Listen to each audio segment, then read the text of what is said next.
పురుషులని చెప్పి సో ఒక్కసారి నేను మళ్ళీ పుల్లారావు గారి దగ్గరికి వెళ్ళే ప్రయత్నం చేస్తున్నాను. పుల్లారావు గారు, ఇక్కడ ఒక ఫ్యాక్టర్ వినిపిస్తుంది, MY factor, Muslim Yadav factor అనే అంశానికి సంబంధించి. సో దాంతోపాటు పీడీఏ, పిచిడి, దళిత్, ఆదివాసీ అంశాన్ని కూడా యూపీ మోడల్లో తీసుకెళ్లే ప్రయత్నం చేస్తుంది మహాగఠబంధన్. ఇక్కడ ఇవేవి ఈ ఫ్యాక్టర్స్ ఏవి పనిచేయలేదు అనుకోవాలా? ఎటువంటి ఫ్యాక్టర్ పనిచేస్తుంది అనుకోవచ్చండి? అదే చాలా వరకు యాదవ్ది కాస్ట్ ఫ్యాక్టర్ తగ్గిపోయింది. మిగతా కాస్ట్ కూడా ఏమొస్తుందంటే బీసీ చిన్న పార్టీ 15 పార్టీలు ఉన్నాయి.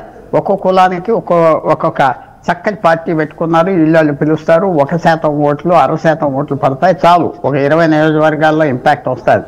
కానీ రెండు పక్కల్లో వాళ్ళ పార్టీలు చీలిపోయి ఉన్నారు. ఇటు ఉన్నారు, అటు ఉన్నారు. నిషాబ్స్ చేపలు పట్టేవాళ్ళు, బోట్స్మెన్ ఇటు ఉన్నారు, ఆ కూటమిలో ఉన్నారు. ఆ తర్వాత ఏమొస్తుంది మనం కూడా చూస్తున్నాం. రిజర్వేషన్స్ ఉన్నాయి చక్కగా, బీసీలు ఎస్సీస్కి అందరికీ తప్పులేదు. కానీ కొంతమంది బెనిఫిట్ అవుతున్నారు కదా, సేమ్ పీపుల్. ఆ ఫీలింగ్ అక్కడ కూడా ఉన్నది. రిజర్వేషన్ చేస్తాం, నీకు వస్తుంది నాకు వస్తుంది, ఆ ఫీలింగ్ వచ్చింది. కొంచెం బోర్డం వచ్చిందని నేను చెప్తా. మనకేం రాదు, ఈ ఉద్యోగాలు మాట్లాడుతున్నారు, వాళ్ళకి లాభం, వాళ్ళు బాగా బ్రతుకుతున్నారని వచ్చేస్తుంది. సో అంత యాదవ్స్. ఓకే, తేజస్వి యాదవ్ ముఖ్యమంత్రి అవుతాడు. అయితే ఏంటి, మన కుల గౌరవం పెరిగింది, ఏదో పోలీస్ స్టేషన్ అంతే. కానీ మిగతాది ఏంటి, చాలా మంది ఈ గత 20 సంవత్సరాలు బట్టి కాస్ట్కి పూర్తిగా కొన్ని ఫార్వర్డ్ కాస్ట్ కూడా చీలిపోతున్నారు. దళిత్స్ చీలిపోతున్నారు, ట్రైబల్స్ చీలిపోతున్నారు. పాలిటిక్స్ అలాగొచ్చింది. ఒక గ్రామంలో ఒక యాదవ్ ఉంటే అతనికి వ్యతిరేకంగా ఇంకో యాదవ్ ఉంటాడు కదా పాలిటీషియన్, సర్పంచ్కి, దానికి దీనికి. అందువల్ల చీలికలు వచ్చింది. అదేదో ఎస్ మైనారిటీ వేస్తే వేయచ్చు, కానీ యాదవ్స్ పూర్తిగా వేయలేదు. తర్వాత మహాగఠబంధన్ కూడా షాబుద్దీన్ కొడుకు అలాంటి వాళ్ళకి ఇవ్వటం కొంచెం పోలరైజేషన్ కూడా జరిగిందని నేను భావిస్తున్నాను. యాదవ్లోనే వాళ్ళలోనే వీళ్ళు మళ్ళీ వచ్చేస్తున్నారు, పాత వాళ్ళు అందరూ వచ్చేస్తున్నారని అది భయం ఉన్నది. ఇది చిన్న విషయం కాదు. మనం దూరంగా ఉండి మాట్లాడతాం ఒకటి, అక్కడే ఉండి మాట్లాడతాం ఒకటి. సో ఎన్ని ఫ్యాక్టర్స్గా వచ్చినాయి. యాదవ్స్కి డివిజన్స్ ఉన్నాయి వాళ్ళ ఓట్స్లో.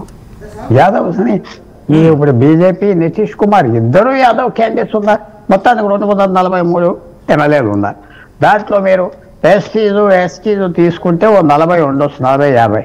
190 జనరల్ సీట్స్లో ఈ రెండు పార్టీలు 90 మందికి 100 మంది యాదవ్లకి టికెట్లు ఇచ్చారు.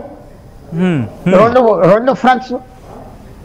అదే ఒక 30 సీట్లు కామన్ కాకపోయినా 100 సీట్లలో 243లో 90 నుంచి 100 సీట్లలో ఐదర్ లాలు క్యాండిడేట్ ఉన్నాడు, లేకపోతే బీజేపీ క్యాండిడేట్ ఉన్నాడు యాదవ్. ఇంకా ఏంటి వాళ్ళు చీలికలు ఎందుకు రావు? చీలికలు వచ్చింది. తర్వాత అది అనుకోవటం ఇంత పర్సెంటేజ్ ఉన్నదంటే కొన్ని చోట్ల 70% ఉండొచ్చు, కొన్ని చోట్ల 1% ఉంటాయి. నితీష్ కుమార్కి ముఖ్యమంత్రి 15% అప్రూవల్ ఉన్నదంటే అది రాష్ట్రం అంతా. దాంట్లో 1/3 పోర్షన్లో ఆయనకి 30-40% అప్రూవల్ ఉన్నది. సో ఆ ఫిగర్స్ కొంచెం మిస్లీడింగ్గా ఉంటుంది. కులం యాదవ్స్ ఈ ఎంఫసిస్ తగ్గింది. మిగతా కులాలు కూడా మేమేదో బీసీలు వీడికి ఇచ్చాడు, వాడికి ఇచ్చాడు, వాడు మా నాయకుడు అని మాత్రం లేదు. కమాండ్ చేసే కాస్ట్ లీడర్స్ పూర్తిగా చేసేది లేరు. చీలికలు వచ్చినాయి కాబట్టి కొంచెం నేషనల్ ఇష్యూస్ మీద చాలా మంది నేషనల్ ఇష్యూస్ మీద వెళ్తున్నారు. సో ఇది ఒక ఇంట్రెస్టింగ్ ఎలక్షన్ అయిపోయింది. నేషనల్ ఇంపాక్ట్ వస్తుంది 14వ తారీఖు. బీజేపీ అలయన్స్ గవర్నమెంట్ ఫామ్ చేస్తే చాలా పెద్ద సెట్ బ్యాక్ మహాగఠబంధన్ కి, కాంగ్రెస్. అంటే కులం అనే ఫ్యాక్టర్ పెద్దగా ప్రభావం చూపించలేదు అనుకోవాలి ఎలక్షన్ మీద, రైట్? ఆ పెద్దగా కాదు, కొంచెం తక్కువ చూపెడతా వస్తుంది. చదువు, education, inter caste marriages, prosperity. అన్నిటికంటే వాళ్ళు ప్రాస్పరస్ కదా. ఇప్పుడు రిజర్వేషన్స్ ఉన్నాయి, పంచాయతీలు, ఎమ్మెల్యేలు ఉన్నారు. ఇప్పుడు కూడా 243లో 70 మంది ఉన్నారు యాదవ్ ఎమ్మెల్యే. 70 మంది అంటే మోర్ దెన్ 35% జనరల్ సీట్స్లో చూస్తే. సో మిగతా దాంట్లో వాళ్ళ ప్రభావం ఉన్నది. పాలిటిక్స్ డామినేట్ చేస్తూ వచ్చారు. అఫ్ కోర్స్ దీంట్లో కూడా కొన్ని కామిక్ ఇష్యూస్ జరిగినాయి, కొన్ని కామిక్ పర్సనల్ ఇష్యూస్ జరుగుతూ వచ్చినాయి. లాలు చేసింది, ఏం చేశాడు, వారి పెద్ద కొడుకుని నితేష్ సైడ్ ఏం జరిగినాయి. బాహుబలీలు పెద్ద గ్యాంగ్స్టర్స్ పోటీలో నిజంగా పోటీ చేశారా, ఇతర గ్యాంగ్స్టర్స్ కలిసిపోయారా ఒక సీట్లో, ఇవన్నీ ఉన్నాయి factors. But main thing is Nitish Kumar image మనం మర్చిపోకూడదు. ఇమేజ్ మాత్రం ఉంది. ఇంట్రెస్టింగ్. ఒకసారి కోటేశ్వర గారు వెళ్ళే ప్రయత్నం చేస్తాను. కోటేశ్వర గారు, ఇక్కడ కులం ఫ్యాక్టర్ అనేది, కులాలకు సంబంధించిన ఫ్యాక్టర్ అనేది బీహార్కి సంబంధించి ఎలక్షన్స్ మీద ఎప్పుడు ప్రభావం చూపిస్తూ ఉంది. బట్ లాస్ట్ వరకు చూసుకున్న క్రమంలో కూడా, లాస్ట్ ఎలక్షన్ వరకు కూడా కాస్త ఇంపాక్ట్ చూపించింది. బట్ ఇప్పుడు పూర్తిగా కోటేశ్వర గారు అన్నట్టు, పుల్లారావు గారు చెప్పినట్టుగా అంత ఇంపాక్ట్ తక్కువగా ఉందనుకోవచ్చా, లేకపోతే పూర్తి స్థాయిలో ఇక అది వానిషింగ్ అయిపోతుంది అనుకోవాలి? ఇక్కడ యాజ్ పుల్లారావు గారు సెట్ కొంచెం అది బలహీనపడుతూ వస్తుందా? గడచిన కొద్ది సంవత్సరాలుగా పరిణామాలని చూస్తున్నప్పుడు, రెండోది సొసైటీలో అస్తిత్వ భావనలు అంటే మా కులం అనేటువంటి భావనలు వచ్చిన తర్వాత అగైనెస్ట్ యాదవాస్ గా ఉండేటువంటి కొన్ని కులాలు అసెప్ట్ చేసుకోవడం అనేటువంటిది ఇటీవల కాలంలో ఉత్తరప్రదేశ్ లోను బీహార్ లోను జరుగుతున్నటువంటి ఒక సోషల్ ఇంజనీరింగ్. దానికి బీజేపీయే కారణం అని చెప్పక్కర్లేదు. బీజేపీ కొంతమేరకు దాన్ని క్యాష్ చేసుకున్న మాట వాస్తవం.